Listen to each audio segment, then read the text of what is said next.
Salam à toutes et à tous. Donc aujourd'hui, on va revenir sur la découverte d'un important gisement de pétrole par la compagnie britannique Europa Oil au large d'Agadir. La compagnie a découvert dans l'une des 5 zones qu'elle prospecte un potentiel d'extraction brute de 2 milliards de barils, ce qui est énorme.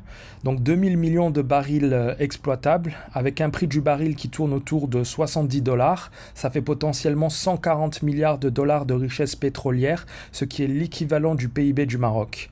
Pour vous donner une comparaison, les réserves prouvées de pétrole de la Grande-Bretagne s'élèvent à 2500 millions de barils, donc 2,5 milliards de barils. Donc on se rapproche du potentiel pétrolier d'une région comme l'Écosse, ce qui est excellent, c'est une très très bonne nouvelle. Et ça n'est qu'un début car la côte atlantique du Maroc partage les mêmes caractéristiques que certains réservoirs importants découverts au large du Ghana et du Sénégal, mais aussi du Newfoundland au Canada.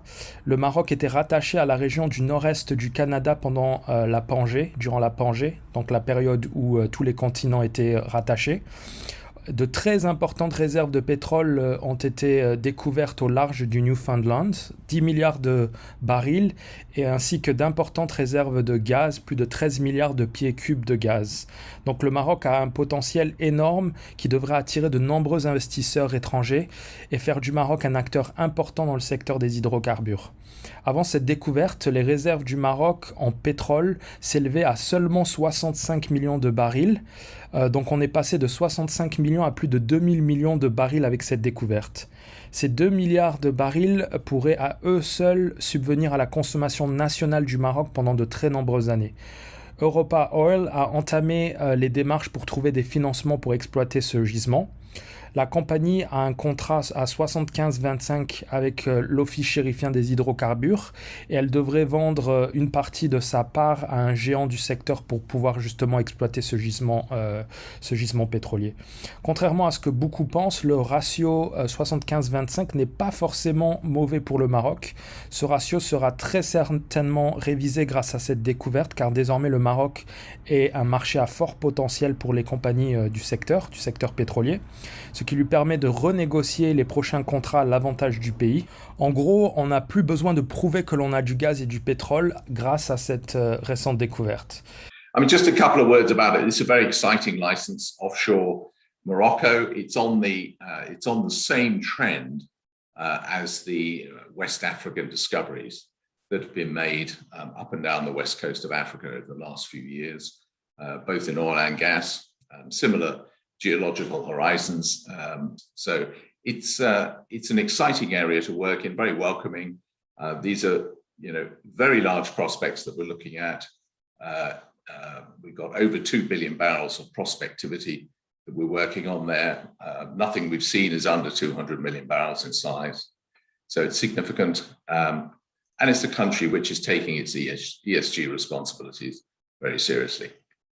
Il faut aussi que vous réalisiez que l'exploitation de ce gisement va nécessiter des dizaines de milliards de dollars d'investissement par l'entreprise Europa Oil. La compagnie va devoir construire elle-même toutes les infrastructures. Les plateformes pétrolières vont devoir être construites sur place, ce qui va créer des milliers d'emplois au Maroc. Des ingénieurs vont devoir être formés. La compagnie va devoir forer les sous-sols, faire venir des bateaux spécialisés qui nécessiteront des centaines de millions de dollars de frais de fonctionnement. La compagnie va aussi devoir créer toutes les infrastructures portuaires justement pour stocker et exploiter le pétrole à l'étranger ou vers les raffineries du territoire marocain. Donc c'est potentiellement des milliers d'emplois créés dans la logistique et le transport de la ressource justement, et c'est aussi des taxes, des millions de dollars de taxes qui vont revenir aux caisses de l'État. Plus généralement, le Maroc pourra enfin développer son industrie chimique et renforcer son secteur de la plasturgie. On a désormais du pétrole, beaucoup de pétrole et beaucoup plus de pétrole qu'un pays comme la Turquie par exemple. Les réserves de la Turquie s'élèvent à 316 millions de barils.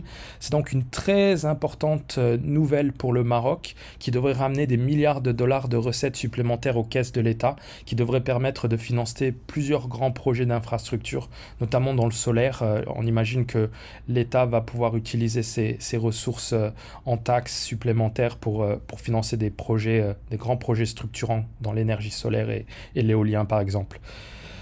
Et ça n'est qu'un début. Je suis sûr que l'on va voir d'autres découvertes importantes se matérialiser dans les mois prochains. Il y a des réserves immenses au large du Sahara marocain, par exemple, qui n'ont pas pu être exploitées jusque-là à cause de la situation politique de la région. Cosmos Energy avait notamment sorti un rapport sur les réserves du Sahara marocain avant de se retirer de la région sous la pression des activistes du Polisario. Mais c'est désormais fini. Grâce à cette découverte, le Maroc va pouvoir bénéficier de l'expérience et de l'expertise d'Europa Oil pour développer une entreprise pétrolière nationale qui va pouvoir ensuite exploiter les ressources pétrolières de l'ensemble du territoire. C'est donc une excellente nouvelle pour le Maroc. Les perspectives de croissance du pays vont certainement être revues à la hausse dans les prochaines années. C'est donc une affaire à suivre qui devrait rendre jaloux pas mal d'ennemis du Maroc. Le Maroc va se développer à une vitesse phénoménale.